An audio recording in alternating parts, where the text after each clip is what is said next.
সাত। মহালয়া হল পিতৃপক্ষ ও দেবীপক্ষের মিলন মুহূর্ত, যা দুর্গাপূজার সূচনা হিসেবে পালিত হয়। এই দিনে দেবী দুর্গা পৃথিবীতে অবতরণ করেন এবং মহিষাসুরকে বধ করেন, যা মন্দের উপর ভালোর জয়কে বোঝায়। মহালয়া মূলত দেবীর আবাহন এবং পূর্বপুরুষদের স্মরণে তর্পণ করার দিন। বাঙালি হিন্দুরা এদিন মহিষাসুরমর্দিনী পাঠ করে এবং বীরেন্দ্রকৃষ্ণ ভদ্রের কণ্ঠে জাগো তুমি জাগো মন্ত্র শুনে দেবীর আগমন ঘোষণা করেন। মহালয়া পিতৃপক্ষের সমাপ্তি ও দেবী পক্ষের সূচনা।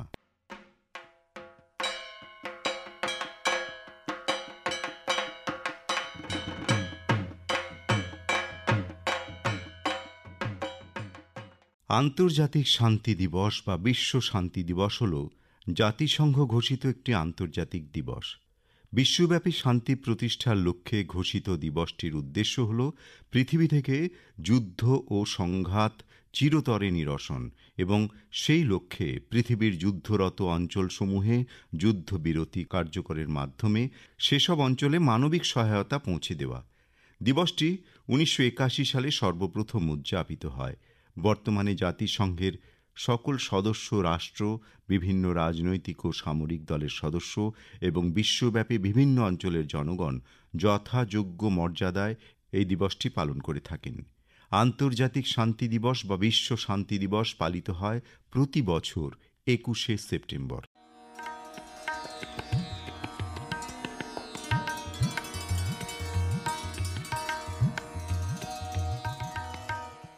আজ বিশ্ব অ্যালজাইমার্স দিবস। বিশ্বব্যাপী এই রোগের প্রকোপ দূর করতে এবং সাধারণ মানুষকে সচেতন করতে এই দিবসটি পালন হয়ে আসছে। আজ পালিত হচ্ছে বিশ্ব অ্যালজাইমার্স দিবস।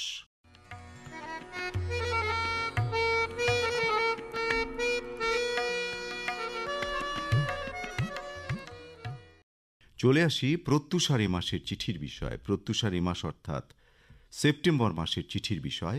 হে চিন্ময়ী, মৃন্ময়ী রূপে এসো, এ নিয়ে চিঠি লিখেছেন ডাক্তার শান্তনু ঘোষ, সূর্যসেন নগর, খড়দহ, কলকাতা থেকে। তোমার এ মাসের অনবদ্য বিষয়টি আমাকে স্মরণ করিয়ে দিল জাগো দুর্গা জাগো দশপ্রহর ধারিণী গানটি। মাতৃরূপে, প্রিয়া বা প্রেমিকা রূপে, ভগিনী রূপে, এক কথায় নারীর সকল সত্তারূপে যিনি বিরাজিত, তিনি যখন পূজার অঙ্গনে উপস্থিত হন তখন আমরা তার আবাহনকে স্বাগত জানাই। অসুর দলনী দশভুজা রূপে কেবল নয়, তিনি হয়ে ওঠেন বাঙালির ঘরের মেয়ে গৌরী। পূজার কয়েকদিন বাঙালি ফিরে পায় তাঁর স্বজনকে, প্রবাসীরা ঘরে ফেরেন, বিবাহিত নারীরা পিতৃগৃহে ফেরার আনন্দে মশগুল হয়। বাঙালির ব্যস্ত জীবনযাত্রার বিনোদনের সূচনা করেন মৃন্ময়ী মা। ব্যক্তিগত দুঃখ যন্ত্রণা রোগ ব্যাধি ভুলে সকলে মেতে ওঠে উৎসবে। বিজয়ার শোকে মুহ্যমান বাঙালির মিলন উৎসব হয়ে ধরা দেয় এই বিজয়া। এই উৎসবের একটি তাৎপর্যপূর্ণ দিকও আছে। মৃৎশিল্পী, শয্যাশিল্পী, ঢাকি, বাদ্যশিল্পী, আলো বা বৈদ্যুতিক শ্রমশিল্পী উৎসবকে কেন্দ্র করে বিভিন্ন শিল্পীর রুজি রোজগারে তাদের ব্যথাতুর মুখে হাসি এই সময়। শুধু সার্বজনীন নয়, মানব সাধারণের অন্তরাত্মায় মিশে থাকা এই উৎসবকে উদ্দেশ্য করে মায়ের প্রতি বলি, হে চিন্ময়ী, মৃন্ময়ী রূপে তুমি যুগে যুগে নব নব রূপে এসো। লিখেছেন ডাক্তার শান্তনু ঘোষ, সূর্যসেন নগর, খড়দহ, কলকাতা থেকে। সাগর ভট্টাচার্য, ঘোষপুকুর জেলা, দার্জিলিং থেকে লিখছেন, চিন্ময়ী মানে বিশুদ্ধ চেতনা বা ঐশ্বরিক বুদ্ধিমত্তা, যা উচ্চতর চেতনার ধারণা বোঝায়। অন্যদিকে মৃন্ময়ী মানে মাটির তৈরি বা পৃথিবী থেকে আগত, যা পার্থিব বা উর্বরতার সঙ্গে সম্পর্কিত। রামায়ণে বর্ণিত আছে, রামচন্দ্র অকালবোধনে মাতৃ আরাধনায় ব্রতী হয়েছিলেন। ১০৮টি নীল পদ্মের একটি না থাকায় নিজের অক্ষিদানে উদ্যত হলে মা চিন্ময়ী রূপে দেখা দিয়ে রামচন্দ্রকে বর দিয়েছিলেন এবং রাবণবধে কৃতকার্য হয়েছিলেন মায়ের আশীর্বাদে। পরবর্তীতে রাজা সুরথ প্রথম দুর্গাপূজা শুরু করেন এবং মা দুর্গার আশীর্বাদে নিজের ঋতরাজ্য ফিরে পান। এখানেও চিন্ময়ী মা এসে দাঁড়ালেন। রামকৃষ্ণ পরমহংস আকুল হয়ে মাকে ডাকতেন। তিনিও চিন্ময়ী মার সাথে কথা বলেছেন। সাধক রামপ্রসাদ তার বাড়ির বেড়া চিন্ময়ী মায়ের সহায়তায় গড়েছিলেন। আজও জনসাধারণ মাতৃবন্দনায় মৃন্ময়ীর মায়ের কাছে করজোড়ে দাঁড়িয়ে অন্তরে চিন্ময়ী রূপ দর্শনে উদ্বিগ্ন হন। বর্তমানে এই চিন্ময়ী রূপ থেকে মৃন্ময়ী রূপ দর্শনে মানবকুল অধিক স্বাচ্ছন্দ্য বোধ করেন। এ যেন নিছক এক উৎসব, আনন্দ, উচ্ছ্বাস। অন্তরের সেই ভাব আর নেই। হেরিটেজ তকমা পাওয়ার পর কার্নিভাল, নৃত্য, পূজা প্যান্ডেলে প্রতিযোগিতায় কে কত বড় এই দৌড়ে। মাতৃবন্দনায় উৎসাহিত কিন্তু নারীর লাঞ্ছনায়, নারী অসম্মানে চিন্ময়ী মা ধরাধামে মৃন্ময়ী রূপে প্রতীয়মান হবেন, এটাই তো স্বাভাবিক। লিখেছেন সাগর ভট্টাচার্য, ঘোষপুকুর জেলা, দার্জিলিং থেকে। পরিমল ভৌমিক, আমবাড়ি, দিনহাটা, কোচবিহার থেকে লিখছেন, হে চিন্ময়ী মা, যুগ যুগ ধরে আমরা তোমার আরাধনা করে আসছি। শুধু তাই নয়, তোমাকে আমাদের পরিবারভুক্ত করে নিয়েছি। প্রতি বছর তোমার মূর্তি গড়ে আমরা 4 দিন যাবৎ মহা সমারোহে তোমাকে ঘিরে আনন্দ উৎসবে মেতে উঠি। তোমাকে জানাই সুখ দুঃখ, অভাব অভিযোগের নানান কথা। মা, তুমি বিশ্বাস করো, আমরা মোটেই ভালো নেই। অভাব অনটন, বিভেদ বৈষম্য, অন্যায় অবিচার, খুন লাঞ্ছনা ইত্যাদি নানা অমানবিক ক্রিয়াকলাপে ভরে গিয়েছে গোটা সমাজ। আমরা তোমার অসীম ক্ষমতার কথা জানি, তাই তোমাকে জানাই আমাদের আকুল প্রার্থনা। কিন্তু হায়, হতভাগা আমরা। পূজা মণ্ডপের দেওয়াল থেকে ভেসে আসে শুধু আমাদের নিষ্ফল প্রার্থনার প্রতিধ্বনি। তোমার মৃন্ময়ী রূপের মাঝে অবিরাম খুঁজে চলেছি চিন্ময়ী সত্তা। তোমার দেখা মেলেনি, আমাদের প্রার্থনাও থেকে গিয়েছে অপূর্ণ। কিন্তু এ কি, মুখ ফেরাতেই শূন্য থেকে যেন ভেসে এলো এক সুমধুর অথচ দৃঢ় কণ্ঠস্বর, বিহ্বল হয়েও না বৎস, আমাকে ভুল বুঝো না। আমি আদ্যাশক্তি জগৎ জননী, আমি সৃষ্টির মূল কারণ। সৃষ্টিকালে তোমাদের ভেতর জ্ঞান বুদ্ধি অহংকার জন্মেছে। খোলস বদলাতে বদলাতে তোমরা আজকের মানুষে রূপান্তরিত। জ্ঞান ও বিবেক বুদ্ধিতে এত উন্নত হয়েও নিজেদের মাঝে নির্লজ্জভাবে ঝগড়াঝাঁটি মারামারি করছো, অন্যদের ঠকিয়ে নিজেদের সম্পদ বাড়াচ্ছ। দারিদ্র্যের গভীর খাত সৃষ্টি করে তোমরাই তৈরি করছো ধনের পাহাড়। তোমাদের দুঃখ দৈন্য অশান্তির জন্য তোমরাই দায়ী। এজন্য আমি কি করতে পারি? তোমাদের কাছে আমার এইটুকু বার্তা, আমাকে নিয়ে এত মাতামাতি ছেড়ে তোমরা যেহেতু মানুষ হয়ে জন্মেছ, সবাই মানবতার পাঠ নাও। দুর্লভ জন্মটাকে সার্থক করে তোলো। মনে রেখো, মানুষ হতে পারলে তোমাদের অসীম তেজোদ্দীপ্তিতে বিনাশ ঘটবে যত অশুভ শক্তির। তখন তোমাদের মর্তলোক সত্যি পরিণত হবে অমৃতলোকে। আমি তখন মৃন্ময়ী নয়, চিন্ময়ী রূপেই তোমাদের পূজা গ্রহণ করব। পূর্ণ হবে তোমাদের সকল মনস্কামনা। লিখেছেন পরিমল ভৌমিক, আমবাড়ি, দিনহাটা, কোচবিহার থেকে।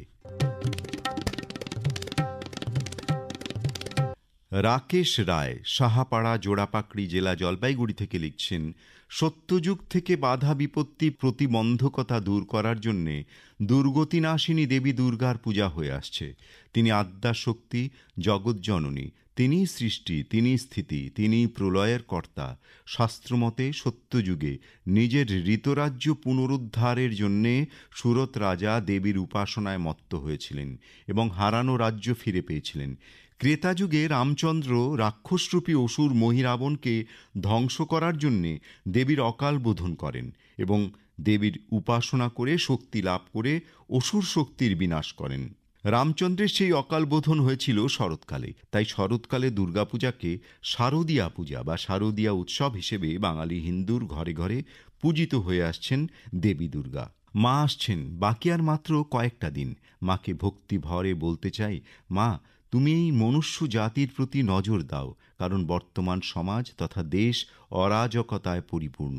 চারিদিকে খুন খারাপি, লাঞ্ছনা, হিংসাত্মক মনোভাব বেড়েই চলেছে। মানুষের মন কলুষিত হয়ে গেছে, বিবেকবোধ কমেছে, মায়াহীন হচ্ছেন মানুষ। লোভ লালসা গ্রাস করেছে মানুষকে, যা মানবজাতির বড় অভিশাপ স্বরূপ। নারী শক্তির অবমাননা হচ্ছে। যে নারী সমস্ত সংসারের ধারক বাহক, সেই নারী আজ লাঞ্ছিত। এ চরম লজ্জার। তাই মাকে বলবো, হে দুর্গতি নাশিনী, তুমি এই মানব জাতিকে শুভ বুদ্ধি দাও, সমাজকে আলোর পথ দেখাও। লিখেছেন রাকেশ রায়, সাহাপাড়া, জোড়পাকড়ি জেলা, জলপাইগুড়ি থেকে। দেবীপ্রসাদ মণ্ডল, গ্রাম ও পোস্ট কিয়ামাচা, গোয়ালতোড় পশ্চিম মেদিনীপুর থেকে লিখছেন, আর কদিন তো মাত্র, তবুও মন যে তোমার আগমনের অপেক্ষায় উদ্বেল হয়ে উঠছে। এত এত অন্যায় অশান্তির মাঝে হাঁপিয়ে উঠছি দিন দিন। বিশ্বাস করো মা, তোমার ওই মনোমোহিনী শান্ত মৃন্ময়ী রূপের দর্শন পাওয়াও যে বহু জন্মের পুণ্যফল। নাই বা পেলাম তোমার চিন্ময়ী রূপ দর্শনের সুযোগ, যা পাই তাতেই তো পরম শান্তি। এমন আত্মঘন আনন্দ আর কেই বা দিতে পারে? যিনি পারতেন, সেই গর্ভধারিণী মা, তিনিও তো কবেই অমৃত লোকে যাত্রা করেছেন। ভাবছ এ কেমন স্বার্থ চিন্তা? ঠিক বলেছ মা, স্বার্থের বেড়া জালে এমন জড়িয়ে আছি যে তোমার কথা চিন্তা করতেই ভুলে যাই। ক্ষমা করো মা তোমার এই অধম স্বার্থপর সন্তানকে। এই 4 দিন তোমায় কাছে পেয়ে যেটুকু আনন্দ হয় তাতেই গোটা বছরের বাঁচার রসদ পাই। বিশ্বাস করি তোমার করুণা, তোমার কল্যাণী চিন্তা, তোমার আশীর্বাদ পাপাত্মাকে প্রেরণা যোগাবে। ডাকার মতো কখনো না ডেকেও তোমার কাছে আশীর্বাদ প্রার্থনা করি। কারণ তুমি যে মা, একমাত্র তুমিই শত অপরাধ করলেও স্নেহের পরশ বুলিয়ে দাও আমার চৈতন্যে। শক্তি দেয়নি মা, তোমার বলেই আমার বল, আমার চলন শক্তি, যাপন পর্ব সব কিছু। তোমার তো অজানা কিছুই নয়, তাই কেবল ক্ষমাই চাইতে পারি। মৃন্ময়ী রূপে আসার সময় হতেই যেন নতুন করে প্রাণে ভাসছে বেড়াজাল ছিন্ন করার অদম্য ইচ্ছা। কিন্তু পারব কি ছিন্ন করে তোমায় সমর্পণ করতে? সংসার মোহে হয়তো পিছিয়ে আসব, কিন্তু তোমায় পেয়ে আনন্দ করতে ভুলব না কখনো। লিখেছেন দেবীপ্রসাদ মণ্ডল, গ্রাম ও পোস্ট কিয়ামাচা, পোস্ট গোয়ালতোড়, জেলা পশ্চিম মেদিনীপুর থেকে। অক্টোবর মাস উৎসবের মাস, দীপাবলির মাস। আমাদের মনের কলুষতা দূর করে আঁধার ঘুচিয়ে আলোয় ফেরা। নতুন আশার আলো পথ দেখাবে উজ্জ্বল ভবিষ্যতের। আঁধারে আলো প্রজ্জ্বলিত করে আমরা আমাদের জীবনকে যেমন উন্নততর করে গড়ে তুলতে পারব, তেমনি আপন হতে বাহির হয়ে বিশ্বলোকের আহ্বানে সাড়া দিয়ে অন্যের জীবনকেও আশা প্রত্যাশার আলোকমালায় সাজিয়ে তুলতে সক্ষম হব। তবেই নিখিল ধারায় সার্থক হবে আলোক উৎসব। অক্টোবর মাসের চিঠির বিষয় ভাবনা এই নিয়েই, আধার পেরিয়ে আলোয়। লিখুন আপনার ভাবনা এবং তা পাঠিয়ে দিন প্রত্যুষা দপ্তরে। ঠিকানা তো আপনাদের জানাই আছে, airprotyusha@gmail.com। এছাড়াও সাধারণ ডাকযোগে আপনি আপনার পত্র পাঠাতে পারেন। যারা পত্র পাঠাবেন তাদের উদ্দেশ্যে একটি কথা, তারা একাধিকবার মেল করবেন না এবং আপনি আপনার পত্র পাঠাবেন মাসের 20 তারিখের মধ্যে। প্রত্যুষার অক্টোবর মাসের চিঠির বিষয়, আধার পেরিয়ে আলোয়।